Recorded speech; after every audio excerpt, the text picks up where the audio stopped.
M'enseigner Miandien, m'enseigner Kyobal. Cela veut dire simplement, quand tu ne sais pas, tu es ignorant. Et quand tu sais, ça t'étonne de voir que ce que tu trouvais compliqué est aussi facile. J'aime pas voir mes membres du groupe dans l'ignorance. Bienvenue sur Les Chevaliers, la chaîne de formation dédiée à la programmation. J'espère que vous avez reconnu cette voix. Si vous n'avez pas reconnu cette voix, c'est Parala Snap, formateur, programmeur et créateur du groupe Les Chevaliers. Alors, on va se lancer un nouveau challenge. On va rentrer dans quelque chose que nous n'avons pas encore commencé ici. On va prendre un projet du début jusqu'à la fin avec un cahier de charge bien élaboré. Je me rends compte que plein de personnes se posent la question sur un logiciel de gestion des commerces. Voilà, c'est-à-dire un logiciel de gestion des commerces. On va essayer de travailler sur un type de projet. Voilà, nous on va résoudre deux problèmes ici, fondamentaux ici, la partie stock et la partie facture, très demandé par les personnes. Alors, si vous n'êtes pas encore abonné à la chaîne YouTube, la cloche de notification est là, activez la cloche de notification avant de vous abonner, abonnez-vous et c'est parti pour la formation. Ici, je vais travailler ici avec Windows 24, vous pouvez travailler avec n'importe quelle version de Windows, mais j'ai déjà travaillé avec Windows 24. Ceux qui aimeraient avoir le Windows 24, écrivez au niveau de la description, je vais vous laisser le lien du téléchargement, vous allez installer et on va passer peut-être, je vais vous aider par rapport à l'activation du Windows 24. Donc je suppose que, en partant du principe que vous avez déjà le logiciel, j'ouvre mon logiciel, vous allez constater qu'ici, les explications ne seront pas trop en détail parce que je considère que vous avez déjà fait la partie débutant que j'ai réalisée. Ensuite, vous avez fait la vidéo pour le nouveau intermédiaire qui est le logiciel Data School. Si vous n'avez pas encore fait, allez-y vous faire, allez-y réaliser cette partie-là. Voilà, ça va beaucoup vous aider.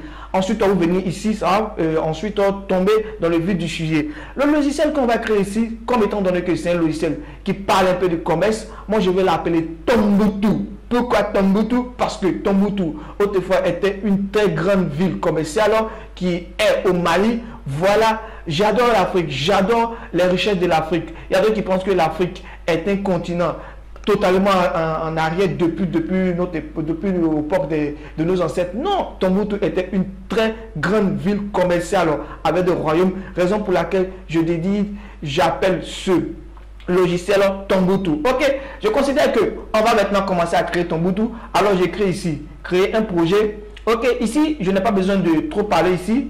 Je prends Windows ou Linux. Ok, voilà. On patiente, mon ordinateur est un peu lent. Voilà, ici je n'arrive pas à zoomer mon ordinateur. Voilà, je zoome un peu, c'est bon. Voilà, c'est bon. Ici, nom du projet, comme je le disais toujours, le T de Tombouctou. Voilà, simplement Tombouctou. Ensuite, je continue. Voilà. Ici, la plateforme, je vais conserver la plateforme, créer un nouveau projet toute vierge. Un projet vierge, ensuite, ici, je vais conserver, exécuter. Ouais, les deux, je laisse par défaut comme ça. C'est-à-dire, je sélectionne ici, puis je sélectionne ici par défaut, je laisse. Ici, on me demande d'utiliser un GDS. Bon, j'aurai le temps de revenir sur les GDS pour expliquer. Le GDS ici, on appelle la gestionnaire de ressources. Le gestionnaire de ressources nous permet de développer en multiposte. C'est-à-dire, on a plusieurs ordinateurs ici, on travaille sur le même projet ensemble. Alors, j'utilise le GDS pour pouvoir faire ça. C'est tellement simple que ça, voilà. Mais il y a une configuration effectuée. Mais dans ce cas ici, étant donné que nous, c'est un projet, qu'on ne veut pas que ça dépasse plus de 10 minutes la vidéo, on ne va pas revenir dessus. Les gens qui aimeraient plus avoir d'informations GDS, écrivez GDS. Lorsque je verrai beaucoup de commentaires GDS, alors je vais faire une vidéo sur le GDS gestionnaire des ressources pour vous expliquer. Ok, donc je pars dessus rapidement. Ensuite, ici la charte. On me demande si je vais utiliser une charte de programmation. Je peux utiliser la charte de programmation standard, ou bien soit je peux maintenant ne pas utiliser une charte de programmation. Ici, moi, je vais utiliser une charte de programmation. Je vais conserver. Ici, je vais essayer de dérouler pour prendre un autre ici comme ça. Je vais prendre un autre rapidement. Je vais prendre un autre. Je cherche. Bon, je prends un simple comme ça. J'appuie suivant. Ici, le monétaire. Je vais profiter maintenant pour changer le monétaire ici. Regardez ici le monétaire. Moi, je vais mettre le monétaire ici. Je vais changer ici. Bon, ici également, on va essayer de choisir le monétaire en même temps. Voilà. Ici, par défaut, c'est en euros. Moi, je vais changer en même temps en francs CFA. Voilà, vous allez m'excuser. Hein. Je suis en Côte d'Ivoire, on utilise le franc CFA. Donc, je mets franc CFA comme ça. Il y a plus suivant. Ici, par défaut, je laisse comme ça. Voilà, vous pouvez changer, vous pouvez apporter ce que vous voulez. Moi, je laisse comme ça. Ici, créer une nouvelle base de données. Je vais mettre 8. Voilà, ensuite, il y a quoi encore? Ici, le nom de ma base de données. Bon, je vais zoomer, c'est un peu petit. Ici, le nom de ma base de données, moi, je vais l'appeler... je vais dézoomer, ça se zoome pour aller.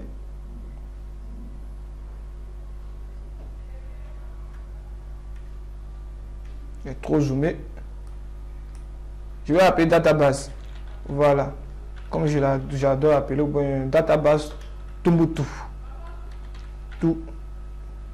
Database Tombouctou. Voilà. Je la mets comme ça, database Tombouctou. Mais si c'est un peu long, je préfère ça. Ça me permet de me retrouver facilement. Je n'arrive plus à voir de l'autre côté. Aïe, aïe, aïe, aïe, aïe, aïe. Je vois plus de l'autre côté. Je vais dézoomer.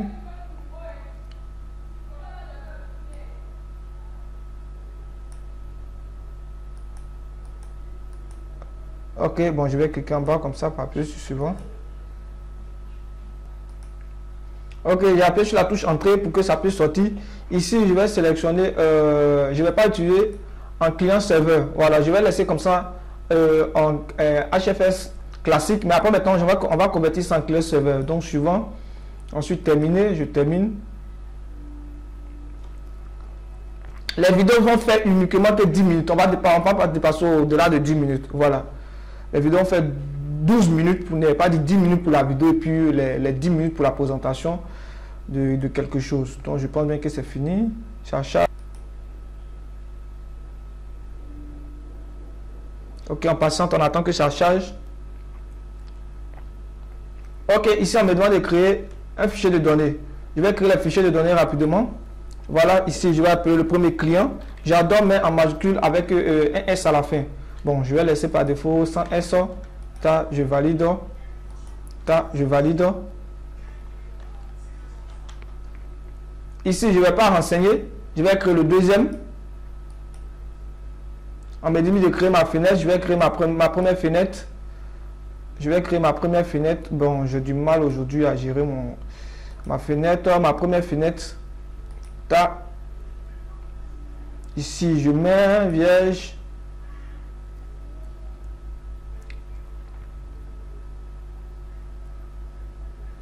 Je vais synchroniser. Ici, ma première fenêtre, je vais l'appeler principal. Voilà. Je vais l'appeler principal. Ou bien je vais l'appeler le nom de... Bon, principal serait mieux. Hein? Je vais l'appeler principal. Voilà. C'est ma fenêtre principale. Je valide ici. Je lance un go pour visualiser est-ce que c'est bon. Ok, c'était lancé. Voilà. Il y a quelques boutons qui sont ici pour fermer. Je peux fermer comme ça. Voilà. Vous avez la possibilité de modifier. Voilà. Donc, je pense bien qu'on va recadrer rapidement l'élément qui est ici au niveau de la description. Au niveau de la fenêtre d'ouverture. Je vais zoomer. Je ne sais pas pourquoi, mais ça dézoome au niveau de la prochaine vidéo. Je vais prendre le temps de vérifier. Ici, en sortie, on va prendre ce format-là. Voilà, 1024/6/768. Voilà. Et ici, en sortie, on va prendre ouverture maximale. Donc ça, c'est bon. Voilà, je pense bien qu'on va se limiter ça. Et on va se limiter ici. Au niveau de la prochaine vidéo, je vais essayer de créer la base de données. Voilà, pour ceux qui ne sont pas encore abonnés à la chaîne, ne manquez pas de vous abonner. N'oubliez pas surtout de liker la vidéo, de commenter. Je vais commencer par une phrase en disant que moi c'est Jamie Anguien, merci Jamie Kiobal. Veuillez écrire en commentaire une phrase de chez vous. Ça peut être un proverbe, ça peut être quelque chose de la signification en bas. Au niveau de la prochaine vidéo, je vais prendre ça pour faire la vidéo d'introduction, la phrase d'introduction. À bientôt pour la prochaine vidéo. Je suis par la Snap. Ciao, ciao.